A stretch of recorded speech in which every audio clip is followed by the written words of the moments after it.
Ang pagkain ng papaya ay nakakatulong sa pag-iwas ng asma. Ang papaya ay isang prutas na kilala sa maraming benepisyo sa kalusugan, lalo na sa mga taong may sakit na asma. Ang asma ay isang kondisyon na nagdudulot ng pamamaga at pagkipot ng mga daanan ng hangin sa baga na nagreresulta sa hirap ng paghinga, ubo at sipol. Ang papaya ay maaaring makatulong na maiwasan o mabawasan ang mga sintomas ng asma sa pamamagitan ng mga sumusunod na paraan. Una, nagbibigay ng antioxidants.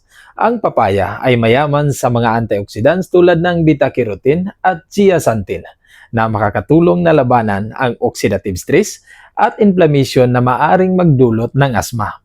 Ang mga antioxidants ay nakakatulong din na maprotektahan ang DNA mula sa mga pinsala na maaaring magdulot ng mutation at kanser na isa pang posibleng komplikasyon ng asma. Pangalawa, nagbibigay ng vitamin K. Ang papaya ay naglalaman din ng vitamin K na mahalaga para sa kalusugan ng buto. Ang sapat ng pagkain ng vitamin K ay nakakatulong na mapabuti ang absorption ng calcium at mabawasan ang urinary excretion nito, na nangangahulugan na mas maraming calcium sa katawan upang palakasin at ibalik ang mga buto.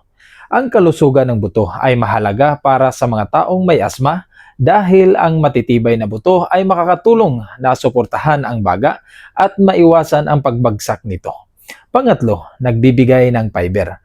Ang papaya ay naglalaman din ng fiber na makakatulong sa pagtunaw ng pagkain at pagdumi. Ang fiber ay nakakatulong din na mapanatili ang normal na blood sugar levels na mahalaga para sa mga taong may diabetes, na isa pang kondisyon na nag-uugnay sa asma.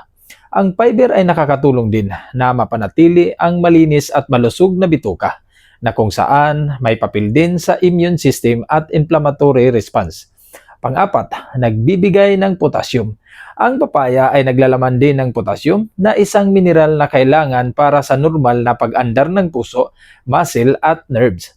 Ang potassium ay nakakatulong din na mapanatili ang normal na blood pressure levels na mahalaga para sa mga taong may hypertension, na isa pang kondisyon na nauugnay sa asma.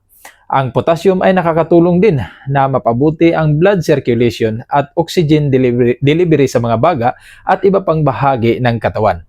Ang papaya ay isang masarap at masustansyang prutas na maaaring makatulong sa mga taong may sakit na asma.